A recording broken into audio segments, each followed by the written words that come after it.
Itong Barangay Hinebra ngayon ay merong mga players na kinakailangang kunin at baguhin na yung kanilang lineup. Dahil nakikita naman natin na medyo tumatanda na talaga ito.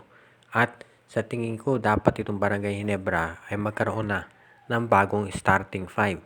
Nakita na natin na nangyari nung nawali sila ng San Miguel Beer. At sabi nga ng iba, hindi naman pwedeng habang panahon aasa na lang sila kay Justin Brownlee dahil kapag All Filipino wala naman si Brownlee.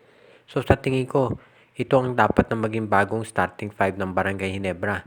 Ito si Christian Stan Hardinger, si Jamie Malonzo, si Scotty Thompson, si Stephen Holt at itong si Mikey Williams.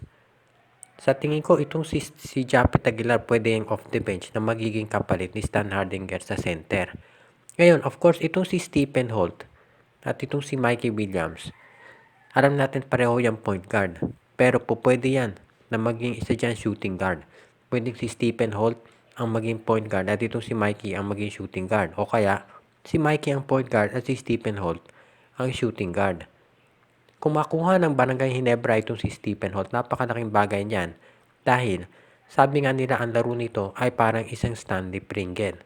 Kaya sa tingin ko magiging magandang tulong yan dito kay Coach Tim Cone. At hindi lang naman si Chot Reyes ang nag-a-admire sa laro nitong si Stephen Holt. Kung hindi marami ng teams. Dahil nakita nga natin kung paano talaga ito nagko-contribute dito sa Terra Firma Jeep. Kaya sa tingin ko, magiging magandang addition itong si Stephen Holt dito sa backcourt ng Barangay Hinebra.